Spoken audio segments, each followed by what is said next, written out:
Welcome to Unstoppable Teen, the podcast for teenagers, parents and teachers. My name is Kevin Mincher. Every week we will bring you an inspirational person or message to help you experience more success and happiness. Thanks for hanging out with us. Let's get this party started.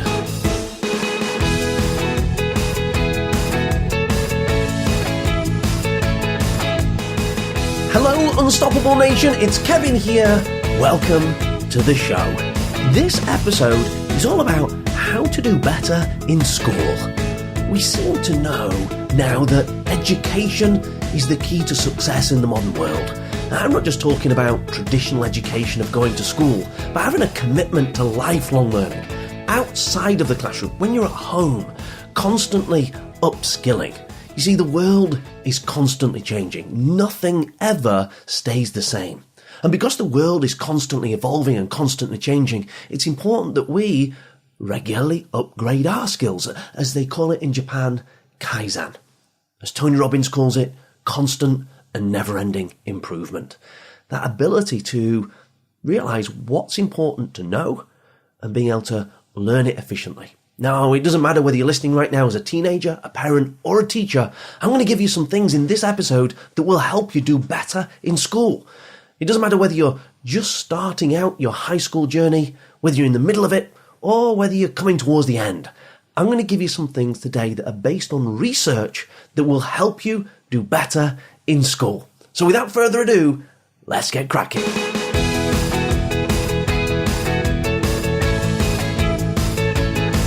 Oftentimes, the best way to deal with something is to deal with it directly. In other words, metaphorically speaking, if there's a nail that needs putting in the wall, go and get a hammer and whack it in the wall. Sometimes you've got to be direct, but other times it's important to consider alternative routes to getting the results that you want. Sometimes the most direct approach isn't necessarily the most effective. Sometimes you have to do things that seem less obvious. I'll give you an example.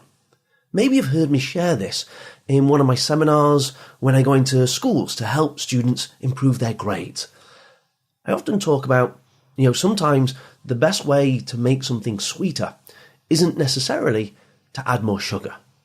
It would make logical sense if you were falling behind in a school subject that the way to improve your performance in that subject would be to do more studying of that subject.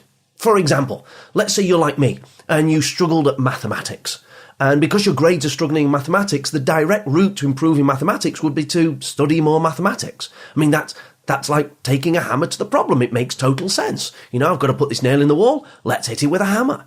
In fact, I know of a school here in Britain where they have taken the students that are struggling with mathematics and they've asked those students to attend 17 hours of math lessons per week.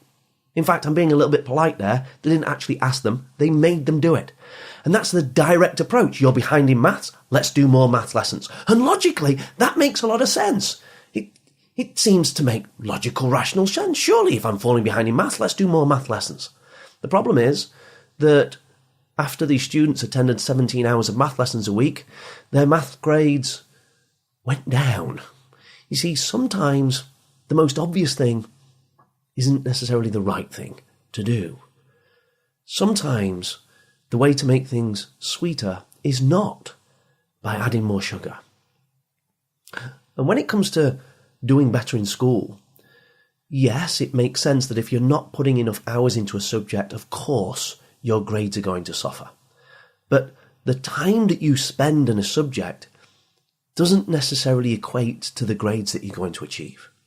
You see, sometimes if you want to make something sweeter, by adding more sugar, you actually make it sickly. You get it to the point where it's like, I don't want to do this anymore. And I think that's what happened with those students that were studying mathematics for 17 hours a day. They lost their passion for the subject. They grew to hate it and detest it. And when you hate something, when you detest it, your performance is guaranteed to fall at that thing. If you grow to hate exercise, going to the gym, exercising, running, skipping, dancing, working out in whatever way it may be, once you grow to detest that thing, your performance at that thing will dip or die. And it doesn't matter what the context of life, this applies seemingly to just about everything. So when you keep adding sugar and you make it sickly, there are other ways to make something sweeter. If you want to make a dish when you're cooking, baking, taste sweeter, sometimes the way to make something taste sweeter is to add fruit, and that would make it sweeter. Sometimes the way to make something sweeter is to reduce the amount of salt. That would make it taste sweeter. There are many ways to make a dish taste sweeter, and there are many ways to improve your performance at school. Of course, if you're not attending classes, and if you're not doing enough homework, then that's a problem. But there becomes a point where doing more hours doesn't necessarily mean achieving higher grades. I discovered recently some research that really challenged my thinking about how to help students better grades in school. And I want to tell you all about it.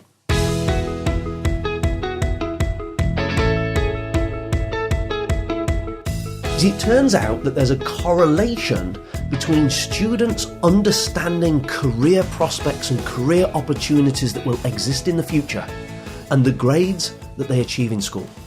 According to one set of research, students that receive 6 lots of careers advice in the last 6 to 12 months, those students who receive that careers advice are more engaged in school and therefore achieve higher grades than students that do not receive careers advice or receive less than 6 pieces of careers advice. I find that quite remarkable. You see, it would make sense to me that if I wanted to drive up high school grades, then I'd get students to study more of the subjects that are going to show up in high school tests and exams. What the research shows is that's not necessarily true. And one way that you can improve a student's engagement, your own engagement, and therefore your own achievement levels, is by understanding the career opportunities that will exist in your area, your region, your nation, heck, the whole world. Those students that understand the bigger picture, those students that are looking forward 1 year from now, 3 years from now, 5 years, 10 years into the future, those students that understand which jobs and careers are dying and which industries are thriving, those are the ones that tend to do better in high school. Those students that have a relationship with somebody that's in the business world, those students that have met business leaders, those kinds of people that hire and fire people, the ones, the people that are the managers, the directors, those people that hold strong positions in companies, and they meet with them and get careers advice from them. Those students tend to be more engaged. The students that understand what employers are looking for in the interview section of a recruitment process. Those students that have had advice from career experts on what to put in their CV or their resume become more engaged in school. I find this remarkable. Sometimes the way to make something sweeter is not by adding more sugar. Sometimes it's not about hitting the nail with a hammer. Sometimes there are things that are completely left field that we might never have considered before, but they're actually the way to make our life and our grades better. I find this fascinating. You see, oftentimes when I go into schools, teachers won't say this directly to me, but they'll say it to their line manager. They'll complain that their students are being taken out of their class, not realizing that actually by taking them out of their class and getting some up-to-date careers advice about what's happening in the economy and what's happening in the future jobs market actually will help engage the students in their lessons. See, you cannot do what you lack awareness of. If you didn't know that careers advice was important, you wouldn't have been getting careers advice. In fact, I'd be really curious right now. I wish there was a button you could press to say whether you have had 6 lots of careers advice in the last 6 to 12 months, or another button that you could press to say, no, you haven't had it. But the research shows that those that get that guidance, that get that input, will be more engaged and get better grades. So I challenge the teachers that are listening right now to make time in the school day, in the school week, in the school semester, in a term, as we call it here in Britain, to provide good quality, highly relevant careers advice. I challenge the parents that are listening right now to ensure that your child in your school and to put pressure on your child's school to make sure that your child gets high quality, highly relevant careers advice. And if you can't make them do it, then make sure you provide that careers advice at home. And I challenge the teenagers, the students that are listening right now, to make sure you put pressure on your school, to ask, politely, of course, to get highly relevant, up-to-date careers advice from your school. And if they don't give it to you, then it's your role, your responsibility to make sure that you get at least 6 pieces of careers advice in the next 6 to 12 months. Because if you do that, it's shown to improve your grades in school. I want to give you a few simple steps that you can take to improve your grades in school by getting good careers advice.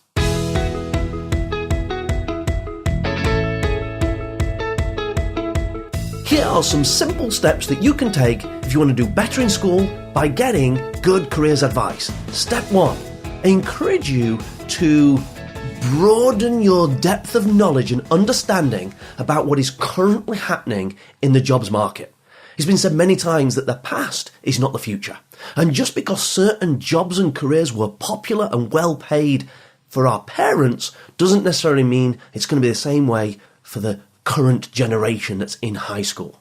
Times change. In fact, here in the UK, back at the turn of the Industrial Revolution, 97% of the population worked in agriculture. There's nowhere near that amount of people that work in agriculture to this day. You know, in fact, it's less than 3% of people. It's a complete reversal. Less than 3% of the population today work in agriculture in Britain. When I was a child, growing up 30 years ago, the biggest employer in my town, in fact, my region here in Britain, was coal mining. Do you know how many jobs there are in coal mining today here in my home county of South Yorkshire? There are none. It employed tens of thousands, hundreds of thousands of men and women. Not one job in that industry today. Not even just in South Yorkshire, but in the entire country. That's remarkable. You see, times change. And so what I want to encourage you to do in step 1 is to broaden your understanding of what is actually happening in the economy and in the jobs market right now, today. Which kinds of jobs and employers are finding it difficult to fill the opportunities that exist because there aren't enough people that are skilled in those areas and qualified in those areas. Step 1, start to understand what's happening in your area, your region, your town, your city, your state, your country, your continent, the world. Start to understand it. Step 2 is that you need to start to get regular advice from futurists that are making predictions about what jobs and careers are likely to exist 3 years from now, 5 years from now, 10 years from now, and way off into the future. Where will the careers exist when you're coming out of school?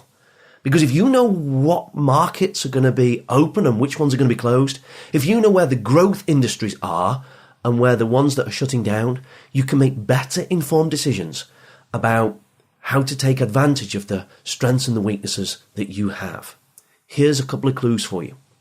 Here in Britain, we are shifting away from a low skills, no skills type labour force, where you can leave school with not very good grades and have a job for life. Kind of like my granddad did. Left when he was 14, no education, no skills, had a job his entire life until he retired at 65.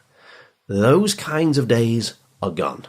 We are shifting from a low skills, no skills economy into a knowledge-based, high skills economy. In fact, according to some futurists, by the year 2020, that's only 3 years from now, more than 40% of all jobs and careers here in the UK will require a degree or an equivalent of a degree, college, university education in other words, in order to apply for those jobs. This reality did not exist 10 years ago, 20 years ago, or even further back in the past. It's a new phenomenon. And therefore, if you don't get the right education in the short term, then you're unlikely to be able to apply for the jobs and careers that are going to exist over the longer term. So we're shifting towards this knowledge-based, high skills type of an economy. And you need to make sure that you know which jobs and careers are going to exist that can help you take advantage of your strengths and your passions. Here's another little clue for you as well. We are moving away from having big employers to lots of small micro businesses and self-employment. In other words, in my town where I was growing up, there were half a dozen big employers. I mentioned coal mining, but there were then other big factory type jobs as well. 6 main companies in our town that had most of the jobs. They employed each thousands, tens of thousands of men and women. Now in Doncaster, instead of having 6 big employers, there are 6,000 small businesses. And instead of having thousands of people in one business, you now have one business that maybe have 1, 2, 3, 4, or only like 5 people working in it. This is a huge change. And we're shifting towards a higher levels of self-employment. That's the trend at the moment, and it's looking like it's going to be going that way over the next 5 to 10 years. 1 in 3 people have some kind of self-employment, where they've started their own business and it's either part-time or full-time for them. So step 2 is that you're going to make sure you educate yourself about what opportunities are going to exist in the future that will help you take advantage of your strengths and your passions. Step 3 is that you then need to make sure you know what your strengths and passions are. I just made a big assumption in that last point that you're thoroughly understanding what you're good at and what you're bad at. You see, in the past, what a lot of people did is they looked at where's the money? Okay, there's the money. Let me go and get a job in that. It wasn't because they were good at it. It wasn't because they enjoyed it. It wasn't because they were passionate about it. It was just, well, that's where the money is. And interestingly, the millennials generation, young people today, are the first generation to say that they're more driven by making a difference than they are by money. I find that remarkable. They might be materialistic in the way that they want to have the latest gadgets and fashion and trends, but actually, young people today are driven by a cause, a purpose, a wanting to make a difference, help to make the world a better place. And so what you need to do in step 3 is you've got to make sure you're clear about what your strengths are and what your passions are. Now, hopefully, you'll figure that out in school. You'll be studying a subject, maybe science, geography, a foreign language, and you'll start to fall in love with that subject. And you start to realise maybe you've got some talent for it. But on the other hand, there are lots of students that come out of school who don't know what they're good at. They don't know their strengths. They haven't discovered their passions. And so one thing that you can do is to discover your strengths and discover your passions is to complete some psychometric testing and some profiles that are online. That sounds a bit serious, doesn't it? But really what it means is you can type into any search engine free psychometric testing or free personality profile. And what these multiple choice questions do, and some of them only take seconds to complete, a couple of minutes. Others are more in-depth and might take you more like half an hour or even longer. But psychometric testing and personality profiling can help you learn things about yourself that you didn't know before.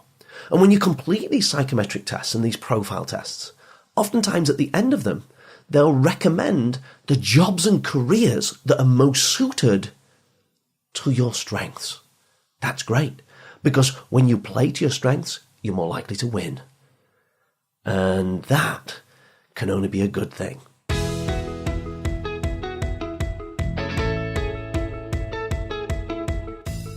Okay, so let's wrap this up with a quick summary. The way you do better in school isn't always by being obsessively focused on the subjects of school. The research shows that young people who receive at least 6 individual helpings of careers advice over a 6 to 12 month period will become more motivated to learn, more engaged in the classroom, and their grades will go up in comparison to students that do not get that careers advice. So let's put the hammer down and find another way to get that nail in the wall. It's totally understandable why schools would encourage or want their students to do 17 hours of mathematics a week if they were struggling in that subject. But sometimes we have to think differently. And the way to make things sweeter is often to have a different approach than just putting more sugar into the mix. I want you to go away and take 3 steps before you listen to our next episode. If you want to do better in school, you've got to make sure you're getting at least 6 sets of high quality, highly relevant careers advice in the next 6 to 12 months. You've got to make sure you've got a plan for that.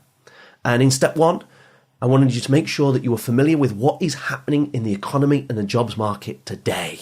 Step 2, make sure you start to get advice and guidance about the predictions and the projections that are being made about the career opportunities that are going to exist in the future. And in step 3, it was about understanding your strengths and your personal passions. What are you good at? And what do you enjoy? And then start figuring out what careers, jobs and opportunities are going to exist in the future so that you can start taking advantage of those opportunities. Folks, if you are a teenager and you're listening to this right now, please share it with the other mates that want to do well and do better in school. Make sure they, along with you, start to get better careers advice. If you're a parent listening right now, please spread the word and pass this episode on to other parents so that you can campaign and lobby together to make sure young people get better careers advice, whether that's in school or out of school. And if you're a teacher, please make sure you share this with other teachers and with other colleagues, especially those that are fixated on and obsessed with doing more maths, doing more English, doing more languages, doing more science. Help them evolve their thinking into a more holistic approach to helping our young people develop better grades and a better quality of life. We've got to make sure that we get better quality careers advice and guidance on a regular basis to young people. If you want to get that from us, be sure to subscribe to the show. You can get it for free. We're regularly sharing tips and strategies and ideas about what young people can do. We're interviewing career leaders, industry experts, futurists. If you want to get that kind of advice for free, then simply go to unstoppableteen.com/subscribe and you never miss another episode of the Unstoppable Teen podcast. You'll even be able to go and access our back catalogue. Of course, if you'd rather, you can subscribe via iTunes, SoundCloud, or Stitcher. It's the Unstoppable Teen podcast. If you want to get the show notes to today's episode, if you want to get those 3 simple steps that you want to go away and do if you want to do better in school, then please go to the show notes for today's episode. You'll find those at unstoppableteen.com/33. This was episode 33 of the Unstoppable Teen podcast. So go to unstoppableteen.com/33. You'll find the links and the show notes right there. Of course, at the bottom of that page is a comments section. So if you have some hints and tips, some ideas, some advice that you'd like to share that would help young people do better in school, then please share it in that comment section. Of course, if you've got any problems or difficulties that you're experiencing, you've got some questions that you'd like to ask my advice or my guidance, you can do that in the comment section on that show notes page. And indeed, if there's somebody you'd like me to interview in a future episode, then pop their name into the comment section and I'll do my best to get them on the show so that we can help young people have a better future. So whatever you got out of this session, please go ahead and use it. It will help you become truly unstoppable. Thanks for listening. I'll look forward to speaking with you and sharing more ideas with you next week. Until then, have plenty of fun and be unstoppable. Bye for now.